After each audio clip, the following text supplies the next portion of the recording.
Hi guys, உங்கள் GM மொத்தம்லாம் இன்றைக்கி வந்து என்ன டாபிக் பற்றி பேசுகிறோம் அப்படின்னா, காசி வந்து இன்றைக்கி வந்து ஒரு புனித நீர் ஆடிட்டுருக்கோம். உங்களுக்கு எல்லாருக்கும் தெரிஞ்சிருக்கோம். இதுக்கு முன்னாடி வீடியோவில் வந்து நம்ம வந்து டே 1, டே 2, டே 3 அப்படின்னு சொல்லிட்டு நம்ம பார்ட்டாக எடுத்துருக்கிறோம். டே 1ல் என்ன நடந்துச்சு அப்படின்னு சொல்லி நம்ம பேசியிருக்கிறோம். அதேமாதிரி டே 2ல் வந்து கும்பமேளாவில் வந்து எப்படி வீடியோ எடுத்திருக்கோம், அதை மட்டும் எப்படி கும்பமேளா எப்படி நடந்துச்சு அப்படின்னு பற்றி நம்ம வந்து பேசியிருக்கோம். இப்போ வந்து காசியில் வந்து நம்ம வந்து 3வது நாளாக வந்து இப்போ பயணிச்சுட்டு இருக்கிறோம்.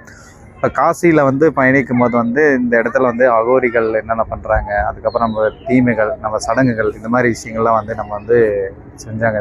நிறைய விஷயங்கள் பார்த்தோம், தெரிஞ்சோம். அதே மாதிரி இந்த நீரில் வந்து எப்படி வந்து பராமரிக்கணும், நம்ம வந்து எப்படி நீர் மேலே வந்து பற்று வைக்கணும், எது சோப்பு போடக்கூடாது, ஷாம்பு போடக்கூடாது, அதில் துணிகளை விடக்கூடாது அப்படின்னு சொல்லிட்டு ஒரு விழிப்புணர்வு நிறைய விஷயங்கள் வந்து பொதுமக்கள் ஆர்வம் வந்து இந்த தெருவில் சொன்னாங்க. அது வந்து வரவேற்கத்தக்கதாக இருக்குது. அதே மாதிரி காசியில் வந்து இன்னும் சொல்லக்கூடிய விஷயங்கள் என்னென்னா அப்படின்னு பார்த்தீங்கன்னா, விஸ்வநாதர் கோயிலில் வந்துட்டு போனால் நம்மளோட சிறப்பு வாய்ந்த நம்மளோட எண்ணம், நம்மளோட நம்பிக்கை, நம்மளோட என்னென்ன பற்று இருக்கோ, அதெல்லாம் தேவை இருக்கோ, அதெல்லாம் வந்து நம்மளுக்கு வந்து கூடிய சீக்கிரம் நிறைவேறும் அப்படின்னு ஒரு நம்பிக்கை.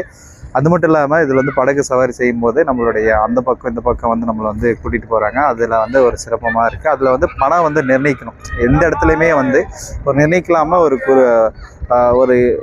மறுபடியும் பார்க்கிங் பண்ணால் ஒரு அமௌண்ட்டு, டேரெக்டாக சொன்ன ஒரு அமௌண்ட், அந்த மாதிரி விஷயங்கள் வந்து நிறைய நடக்குது. அது எல்லா இடத்துல நடக்குது, போகிற இடத்துல வந்து நடக்குது. அதே மாதிரி வலை வரையில் வந்து வாரணாசிலேருந்து காசிக்குள்ளே வர வரையில் வந்து பார்த்தோன்னா அந்த சவாரி, அந்த டாக்ஸி, இந்த மாதிரி நிறைய விஷயங்கள் வந்து சில குளறுபடியாக இருக்குது. அதெல்லாம் வந்து சரி செஞ்சு காசி வந்து பார்த்தோன்னா மிகப்பெரிய ஒரு சிறப்பாய்ந்த தலம், உங்களுக்கு எல்லாருக்கும் தெரிஞ்சிருக்கும். அந்த தலத்தை வந்து நம்ம மேலே கொண்டு போகணும் அப்படின்றது என்னோடய கருத்து.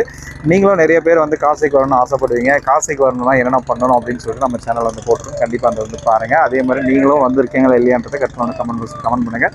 தொடர்ந்து இணைந்திருங்கள். நெக்ஸ்ட் வந்து சந்திக்கலாம். பாய்.